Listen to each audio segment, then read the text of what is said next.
Hey guys, this is Pharaoh2091 and welcome back to Let's Play 999. Last time we left off, we came in here in the kitchen and we're looking around, found some stuff that we really can't do because, you know, we need numbers and codes and all that stuff. But we do have, we picked up that whetstone, wheatstone, whatever you want to call it, and the rusty knife, and we're just going to go ahead and sharpen these. And my dog is going to come in here because he wants to, I don't know, he wants attention. Hi, Benji. Come here. There you go. You sit right there and don't bother me. No, I'm kidding. I love this little guy. Hello. No, I don't want to combine it.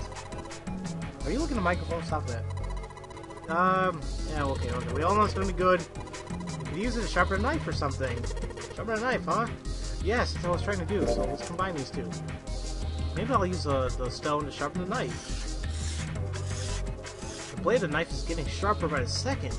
I should be able to cut something pretty good with this. Sweet. Okay, fine. I'll put you down.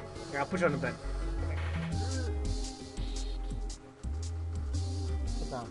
Yay. Good dog. Alright, yeah, so we got a knife now. Wow. It's so shiny. Did you sharpen it jumping? You're right there. Yep. Now we can use it to cut something soft. Ah, something soft. I thought I was going to cut the damn metal thing off, but whatever. What is this? Well, it says cheese. Hey, there's something behind the cheese. You're right. Why don't we move some of the cheese? Alright, time to move it. June and I need to look behind you. He was talking about the damn cheese. There's a little green bottle back in here. Okay, let's pick it up. It's a bottle of oil. Oh look, cooking oil. You can probably use this to make something slippery. Okay. There are a number of cheeses lined up on the shelf. This is Gouda cheese, the most famous Dutch cheese. If you don't cut the casing, it usually won't go bad. So you can store it at room temperature for quite a while. So we can eat this? Most likely. I'm not hungry at all. I guess it's hard to get hungry in a situation like this. Well, let's try cutting it. There's cheese on the shelf. Sweet. Is each one going to say this? I'm probably wasting time here, but you know, I want to be thorough here. Okay, nope. Nope. Okay. What about these? Jumpy, you're searching with such tenacity. I don't think you have to search down there. I just wanted to be sure. Okay, fine. The game's not telling me to stop already. There's so much stuff in here. A whole lot of cans. There's probably a pantry. So, nothing here. Okay. Oh, actually, there is a wooden box in the second row, though. Yeah, which we got. This has a cloth on it. There's milk in here. Milk in an iron barrel. Judging by the rust, it's probably really old. Maybe we shouldn't open it up. I don't think it'd be a pretty sight. So was that it? I went in here just to get cooking oil and a knife? Oh, I'm confused. Where the hell would I really don't know where I want to go now. A rusted bolt. The store won't open until we can do something about this bolt. Maybe we have some kind of lubricant. I do! Okay, that's what we need to use it for. This bolt's rusted in place. It won't budge. Of course! Maybe if I put some oil on it. Hey! Just a little bit of oil and... Come on! Come on, you little son of a bitch! Whoa! Yes, I got it! Got you, you little bastard! You did it, Jumpy! You're so smart! Alright! What's in here? Ooh. Okay. As Junpei walked into the room, a blast of cold air washed over him. Almost instinctively, he folded his arms tight across his chest, doing what he could to conserve body heat. Ugh, it's cold in here. What is this place? Are you blind? It's a freezer! Santa's teeth had already begun to chatter. Hardly surprising. The freezer was far too cold for someone dressed as he was. Lotus, however, was in an even worse situation. Oh, no way! That's way too cold for me. I'll freeze solid in seconds. Sorry, but I'm afraid I'll have to pass on this one. I'm going to leave the rest up to you. And with that, she ran out the door. Out the room. So did my dog. Okay. As Lois left, June came in. Whoa! It's really cold in here! White puffs of steam hovered in front of their faces as they talked. June had already started to shiver. Hey, you don't need to be in here. Yeah, you had a fever just a little while ago. You should stay outside. We got this. No, I'm fine. My fever's gone now. But Junpei had scarcely opened his mouth when a thunderous sound of metal upon metal rang out from behind them. In unison, they spun around to find the door they had only recently come through was closed. Oh, can we open it back up? Junpei rushed to the door. Desperately, he grabbed hold of the doorknob. Ow! It was cold. Beyond cold. Merely touching it was painful. The doorknob had been frozen solid. They quickly deduced that the pipe next to the door had ruptured. Water released by the rupture had hit the door and frozen instantly. Santa shoved Junpei aside and pounded against the door. Hey! Lotus! You're out there, right? Open the door! She wasted no time responding. What do you want? What's going on? The door won't open! Try opening from that side. Please! Fine. You say so. Hold on. Soon they could hear Lotus on the other side of the door. Man, she's really, trying there. Then the grunting ceased, and they could hear light panting as if from exertion. It's no use! It won't budge! You've got some more people in there, you figure it out! Oh, gee, this is not good. Damn it! Santa was shaking like a newborn deer. June was hugging herself and was shivering violently. Even Junpei, with the heaviest clothes of any of them, was clearly feeling the cold. With every breath they took, they could feel the cold working its way deeper and deeper into their bodies. Anyway, let's find a way out. If we don't get moving, we're gonna be permanent residents. 2 heads are better than none. I'm sure we'll figure out something. Yeah, you're right. Let's just take a good look around in this room, alright? Right. They pushed in close to one another and began to search. I really hope I don't have a time limit here, but we'll see. Anything in here? Sure, we got some stuff. I got a sturdy rope. Okay. It's a rope. Well, we could use it to attach something to something else, I suppose. Can I cut it? Okay, no, we don't need to cut it. Anything else in here? There's so much stuff in here. Why don't we take some of it out, Jumpy? Well, that's what I'm saying. Ooh, we got a water bottle. A water bottle. Yes, it is. Okay, there isn't anything else that here looks useful. Okay, then. It's done with. Let's check. Well, let's just go in here, then. Okay, what do we have? We have a dry ice. Dry ice? Can't you make that stuff cause an explosion if you seal it with something that's airtight? Explode? Yeah, why don't we didn't we do that in school? You should never underestimate the power of expanding gas. Cut it? No.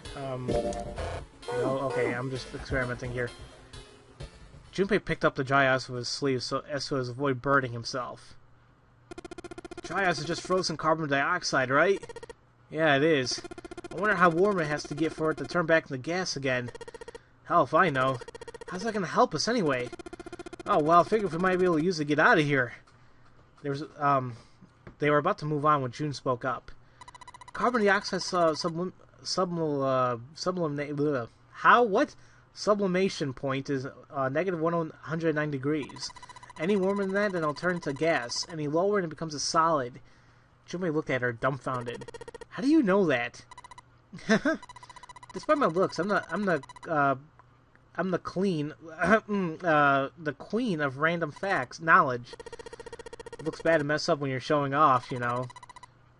Argo moof. Oh, you're so cold, your mouth's going numb? Gif.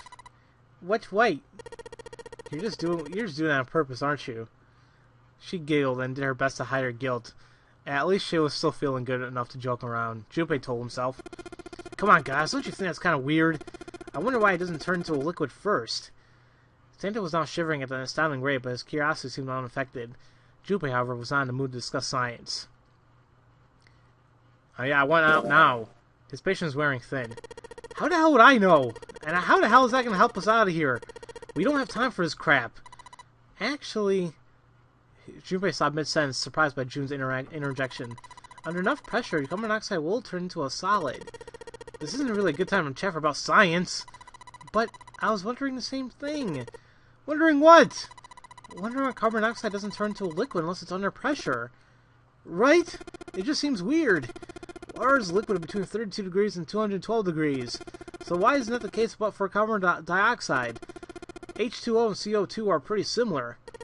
No, they're not! They're totally different substances! Look, guys, if we keep this up, we're just gonna freeze to death.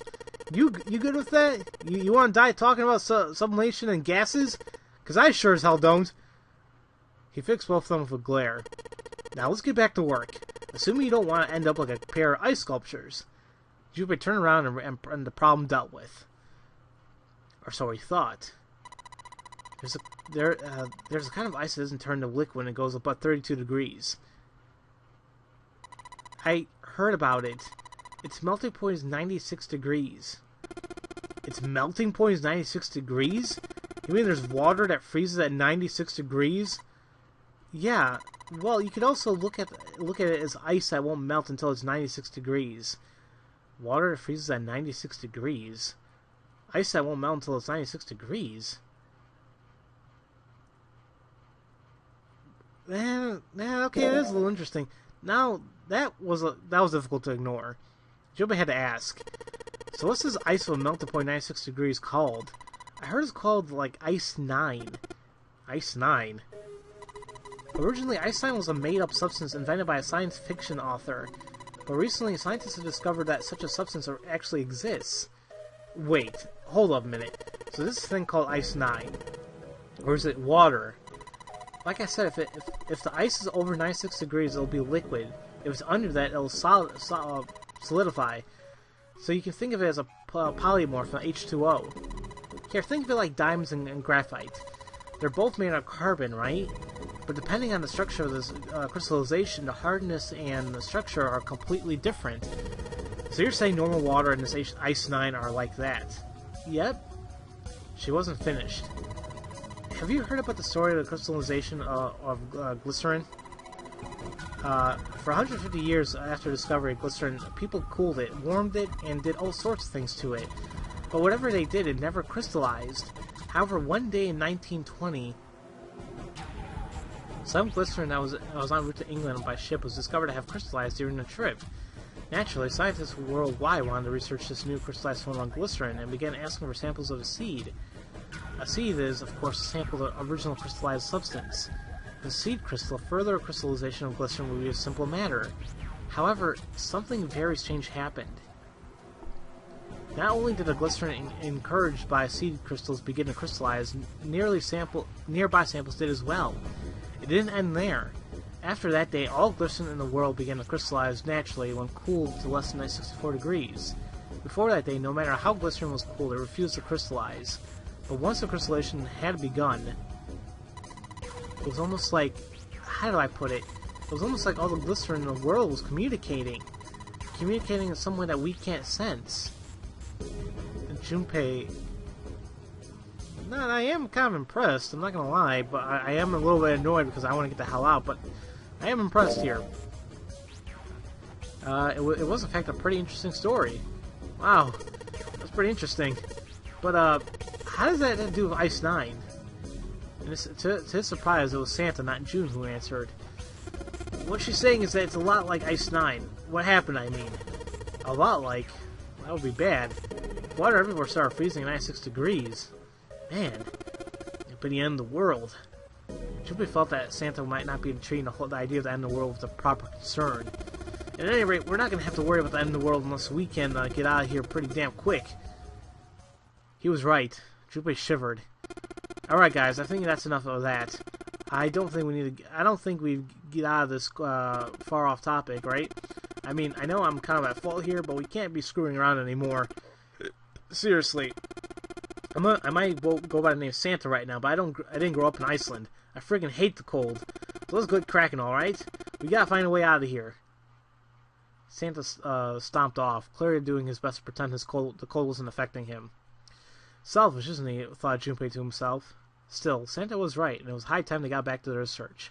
The story of Ice Knight had him interested, but there would be more time to think about that once they got out of the freezer. Junpei looked at June, nodded, and resumed the search of the room. Okay, let's get back in looking here then. Nothing in here I could use? Oh! It's frozen chicken! It's really hard. It's frozen stiff. Hey June, can you say that again? Huh? Say it again. It's really hard? Again. It's really hard. Thanks. Something wrong, Junpei? Your face is bright red. Nothing. I'm fine. If it's that hard, you can probably use it as a hammer. Yeah, good point. Maybe we can use it to break something. Junpei, you perverted. Ew, dude. Junpei, it's really hard. It's like a hammer. Maybe we can use this to crush something. And I didn't mean for her to say it again. I was just trying to... There we go. Alright, the dry ice is all in pieces now. I figured that was going to happen. So we got crumbled dry ice. Wow, you crushed it up really good. You should be able to get it into anything you want now. Can't you make that stuff cause an explosion if you seal it with something that's airtight? The bottle. Right? I'm gonna put these pieces of dry ice in the water bottle. Okay, now what? Put that dry ice in the water bottle. So you put the dry ice in the water bottle, Jumpy? If it explodes, you could possibly blast a bit of ice in the door. So how are we gonna get to stay against their doorknob? Can we just tie it up? And let's just tie a rope on here. Okay. Now we have a damn bomb. Hey, why don't we use that rope to tie that bottle onto the doorknob? We just have to put some water in it, and then we can give it a good whack with something. Kaboom! It'll explode and break the ice off the door. What are we waiting for? I can't take this cold any longer. Okay. So I don't think there's anything else in here, but I think we still need to examine things. There's some frozen meat up here there. Looks like pork. Huh? What's this? Looks like a tag or something. It's a chunk of pork. Jumpy, is there a slip of paper in that meat? I think that there's something written on here, but I can't read it. I can't read it like this. If we try to pull it out, it's probably a rip. We need to defrost that. I don't think we're gonna be doing that in this room. But there is that grill up there in the next room, so that's good. So, everything's frozen in here. It doesn't look like there's anything else interesting. Okay, so I think what we're going to be doing is trying to get the damn thing to open now. However, I'll be doing that in the next episode, guys. So, as usual, thank you all for watching, and I'll see you guys next time for Let's Play 999. I'll see you guys later.